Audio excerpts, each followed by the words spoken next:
Hello friends, आज हम बात करने वाले हैं आपको प्रेगनेंसी में कब इंटरकोर्स यानी कि सेक्स नहीं करना चाहिए। राइट। प्रेगनेंसी में कब आप सेक्स कर सकते हो, ये इसके ऊपर भी मैंने एक वीडियो बनाई है, वो आप चेक कर सकते हो। बट आज के वीडियो में एक्सक्लूसिवली मैं आपको बताने वाली हूँ कि आपको कब बिल्कुल ही प्रेगनेंसी में सेक्स नहीं करना चाहिए, ऐसे कौन कौन सी कंडीशंस है। अगर ये कंडीशंस आप में प्रेजेंट है या ये हाई रिस्क फैक्टर्स आपके साथ है तो आपको इंटरकोर्स नहीं परफॉर्म करना चाहिए। तो बेसिकली प्रेगनेंसी में बहुत से बार आपको पेल्विक रेस्ट एडवाइस किया जाता है बहुत से महिलाओं को। तो पेल्विक रेस्ट मतलब क्या होता है? पेल्विक रेस्ट मतलब प्रेगनेंसी में सेक्स करने से बचना चाहिए, उसे हम पेल्विक रेस्ट कहते हैं। तो जनरली पेल्विक रेस्ट आपको एडवाइस किया जाता है अगर आपको स्पॉटिंग है या हल्की सी ब्लीडिंग है या अच्छी खासी ब्लीडिंग है फर्स्ट ट्राइमेस्टर में, मतलब पहले 3 महीने प्रेगनेंसी के, तो भी आपको सेक्स नहीं करना चाहिए। द नेक्स्ट इंपॉर्टेंट थिंग, अगर पहले प्रेगनेंसी में आपका प्रीटर्म डिलीवरी हुआ है तो इस बार आपको बिल्कुल खबरदारी लेनी है, विदाउट डॉक्टर्स एडवाइस आपको इंटरकोर्स नहीं परफॉर्म करना चाहिए। देन प्रेजेंट प्रेगनेंसी में अगर आपको कुछ हाई रिस्क फैक्टर्स है, जैसे कि मल्टीपल प्रेगनेंसीज है, मतलब twin pregnancy, more than 2 pregnancy, that is triplet pregnancy, right. तो अगर मल्टीपल प्रेगनेंसी है तो भी आपको इंटरकोर्स अवॉइड करना चाहिए। देन इसके बाद में अगर आपको पॉलीहाइड्रोमनियस है, पॉलीहाइड्रोमनियस मतलब अगर आपका एमनियोटिक फ्लूइड बहुत ज़्यादा मात्रा में है तो भी आपको इंटरकोर्स करने से परहेज करना चाहिए, क्योंकि थोड़ा सा भी जर्क या थोड़ा सा भी उटपटांग पोजीशन आपको मेम्ब्रेन को लीक करने के लिए मजबूर कर सकता है और आपको लीकिंग स्टार्ट हो सकता है।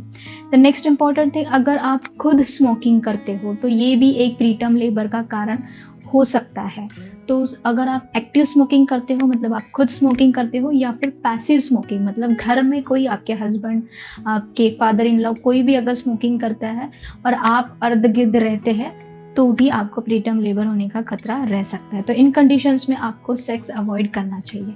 द नेक्स्ट इंपॉर्टेंट थिंग, अगर आपको इनकम्पिटेंट ऑस है, मतलब आपका सर्विक्स जो गर्भाशय की ग्रीवा होती है, गर्भाशय का जो नीचे का पार्ट होता है, वो अगर उसका लेंथ अगर शॉर्ट है, शॉर्ट सर्विक्स आपका है, तो भी आपको इंटरकोर्स अवॉइड करना चाहिए। ये जनरली आपका अगर पहला प्रीटर्म लेबर होता है तो जनरली आपका सोनोग्राफी के ऊपर गर्भाशय का लेंथ कैलकुलेट हम कर सकते हैं, प्रेगनेंसी रहने के पहले भी, और इवन प्रेगनेंसी रह जाती है तो फर्स्ट ट्राइमेस्टर में कितना है सर्वाइकल लेंथ, अगर वो जितना होना चाहिए उससे कम है तो आपको गर्भाशय के मुंह को टाका लगाया जाता है, मतलब सर्वाइकल एनसर्कलाज, ये प्रोसीजर की जाती है जिससे गर्भाशय का मुंह खुले ना, बंद रहे और आपकी प्रीटर्म डिलीवरी ना हो। अगर ऐसा केस आपके साथ है या आपको ये एडवाइस किया जाता है तो ये सिचुएशन में भी सेक्स या इंटरकोर्स आपको अवॉइड करने के लिए कहा जाता है। द नेक्स्ट इंपॉर्टेंट थिंग है प्लासेंटा की प्रॉब्लम्स। अगर आपकी आवल की कुछ प्रॉब्लम्स है, जैसे कि प्लासेंटा प्रीविया। प्लासेंटा प्रीविया में क्या होता है, जो प्लासेंटा होता है जनरली, फॉर एग्जांपल अगर ये गर्भाशय है, ये ऊपर का पार्ट है, ये नीचे का पार्ट है, तो प्लासेंटा जो होता है ये ऊपर की तरफ राइट या लेफ्ट साइड या फंडल मतलब ऊपर की तरफ चिपका हुआ होता है। बट ये प्लासेंटा अगर गर्भाशय की ग्रीवा के पास मतलब नीचे पार्शियली कवर हो रहा है या टोटली कवर हो रहा है प्लासेंटा, नॉर्मली ये ऊपर होना चाहिए, बट किसी किसी में ये अगर गर्भाशय की ग्रीवा यानी कि सर्विक्स को कवर अगर कर रहा है तो भी ऐसे केस में हम इंटरकोर्स अवॉइड करने के लिए कहते हैं, बेड रेस्ट कहते हैं, क्योंकि थोड़ा सा भी अगर सेक्स के वक्त ऑर्गेज्म होने की वजह से संकुचित वो जगह हो जाती है तो ग्रीवा थोड़ी सी भी अगर खुल जाती है तो आपको ब्लीडिंग होने का खतरा होता है। कभी कभी ये ब्लीडिंग थोड़ी देर होकर रुक जाती है और कभी कभी इतनी ज़्यादा बढ़ जाती है कि आपकी जल्द से जल्द डिलीवरी करवानी होती है। सो ऐसे केस में भी आपको इंटरकोर्स परफॉर्म करने के लिए मना किया जाता है। देन नेक्स्ट सिचुएशन जब आपको इंटरकोर्स अवॉइड करना चाहिए वो है लीकिंग ऑफ एमनियोटिक फ्लूइड, मतलब आपको लीकिंग स्टार्ट हुआ है।